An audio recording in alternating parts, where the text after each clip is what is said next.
নমস্কার বন্ধুরা, সোনালী কিচেনে সবাইকে স্বাগত জানাই। আমি আজকে আপনাদের সাথে শেয়ার করব গরম গরম জোয়ারের আটার রুটি, আর তার সাথে থাকবে বেগুন ভর্তা। আমি কিভাবে এই দুটো রেসিপি বানাই সেটাই আজকে আপনাদের সাথে শেয়ার করব। বেগুন ভর্তা বানানোর জন্য দুটো বড় সাইজের বেগুন নিয়েছি, দুটো টমেটো নিয়েছি। বেগুন সবসময় এরকম হালকা নেবেন, হালকা বেগুনের ভর্তা খেতে বেশি ভালো হয়। ভারী বেগুন হলে তার মধ্যে দানা বেশি থাকে, সেই বেগুনের ভর্তা ভালো লাগে না খেতে। এইবার আমি বেগুনটা ছুরি দিয়ে গাটা চিড়ে নেব। এর গা ভালো করে ছুরি দিয়ে চিড়ে নিয়েছি। এবারে আমি এই চিরা জায়গার মধ্যে এক কোয়া করে রসুন ঢুকিয়ে দেব। চিরার মধ্যে রসুন দিয়ে দিয়েছি, আর দিয়ে দেব একটা কাঁচা লঙ্কা দিয়ে এবার বেগুনটাকে আমি পোড়াতে দেব। আমি এখানে রুটি সেঁকার জালের মধ্যে বেগুন দুটো দিয়ে পোড়াতে দিয়েছি। ভালো করে উল্টে পাল্টে বেগুনগুলো পুড়িয়ে নেব। আপনাদের বাড়িতে যদি মাটির উনুন থাকে তাহলে তার মধ্যেই বেগুন পুড়িয়ে নিতে পারেন, এতে বেগুন পোড়ার স্বাদ আরও সুন্দর হয়। বেগুন খুব ভালো করে পোড়ানো হয়ে গেছে, এবার আমি এটা নাবিয়ে নেব। বেগুন নাবিয়ে নিয়েছি, এবারে আমি টমেটো দুটোও পুড়িয়ে নেব। বেগুন আর টমেটো পোড়ানো হয়ে গেছে, এটা একটু ঠান্ডা হোক, ততক্ষণ আমি আটার ডোটা রেডি করে নিই। জোয়ারের রুটির জন্য আমি জল গরম বসিয়ে দিয়েছি, জল টকবক করে ফুটছে। এই ফুটন্ত গরম জল দিয়েই আমি আটাটা মাখবো। আমি ছোটো বাটির 2 বাটি জোয়ারের আটা নিয়েছি। আটাটা আগে ভালো করে চেলে নেব। রুটি বেলার জন্য আমি এখান থেকে একটু গুঁড়ি নিয়ে তুলে রেখে দেব। আটা মাখার জন্য মধ্যিখানে একটা গর্ত করে নিয়েছি। এবারে আমি অল্প অল্প করে গরম জল দেব আর আটাটা মাখতে থাকব। এবারে আমি হাত দিয়ে ভালো করে মেখে নেব।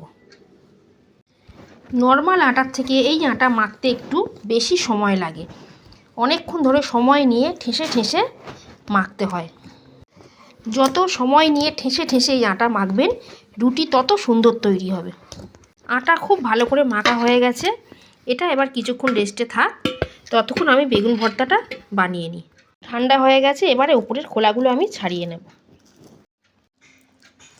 দেখুন বন্ধুরা, বেগুনের ভেতরে রসুনগুলোও কত সুন্দর সেদ্ধ হয়ে গেছে।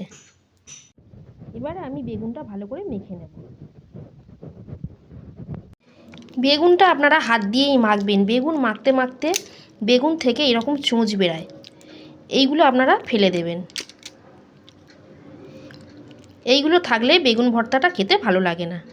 বেগুন টমেটো খুব ভালো করে মেখে নিয়েছি, এবারে আমি ভর্তাটা বানিয়ে নেব। কড়াতে সর্ষের তেল দিয়ে দিয়েছি, তেল ভালো করে গরম হয়ে গেছে, এর মধ্যে দিয়ে দেব গোটা জিরে। জিরে ভালো করে লাল হয়ে গেছে, এবারে দিয়ে নেব রসুন কুচি। এরপর দিয়ে দেব আদা কুচি। ভালো করে একটু ভেজে নিয়েছি, এবারে এর মধ্যে দিয়ে দেব কুচিয়ে নেওয়া পেঁয়াজ। বেগুন ভর্তায় রসুনের পরিমাণ একটু বেশিই লাগে, রসুন একটু বেশি দিলে বেগুন ভর্তাটা খেতে খুবই ভালো লাগে। পেঁয়াজ আদা রসুন ভালো করে ভেজে নিয়েছি, এবারে এর মধ্যে কিছু মশলা দেব পরিমাণ মতো নুন, হাফ চামচ কাশ্মীরি লঙ্কা গুঁড়ো, হাফ চামচ দেব হলুদ গুঁড়ো, আর দেব কাঁচা লঙ্কা কুচি দিয়ে একটু ভেজে নেব। মশলা খুব ভালো করে ভেজে নিয়েছি, এবারে এর মধ্যে দিয়ে দেব 2টো ডিম।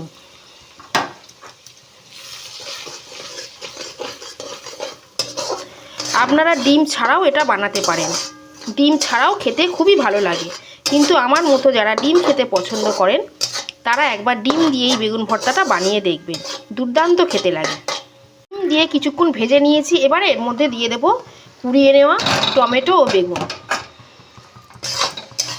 সব কিছু ভালো করে মিশিয়ে নিয়েছি, এবারে এটাকে ভালো করে ভাজবো।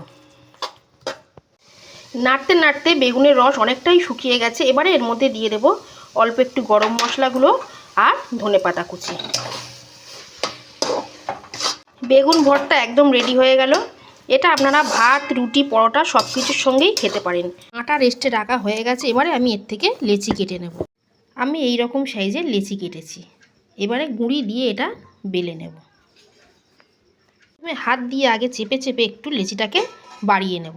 একটা রুটি আমি বেলে নিয়েছি, দেখুন বন্ধুরা, এই রুটির গা কিন্তু বেলার পর এইরকম একটু ফাটা ফাটাই হয়ে যায়। তাওয়া খুব ভালো গরম হয়ে গেছে, এবার আমি এর মধ্যে একটা রুটি দিয়ে দিলাম। এবারে এটা উল্টে দেব। ধিমে আছে ভালো করে 2 পিঠ সেঁকে নেব।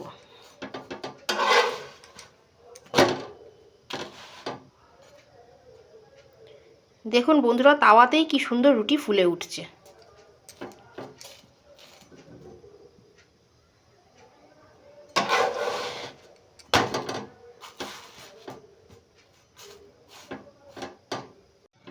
জোয়ারের আটার রুটি একটু মোটা মোটা খেতে বেশি ভালো লাগে। আপনারা চাইলে পাতলা রুটিও করতে পারেন। দু পিঠ খুব ভালো করে সেঁকে নিয়েছি। এবারে আমি ওপর দিয়ে একটু ঘি দিয়ে দেব। একটা রুটি আমাদের তৈরি হয়ে গেল। এভাবে আমি সবগুলো রুটি বানিয়ে নেব।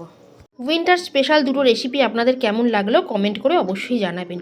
ভালো লেগে থাকলে বন্ধু বান্ধব পরিবারের মধ্যে বেশি বেশি করে শেয়ার করে দেবেন।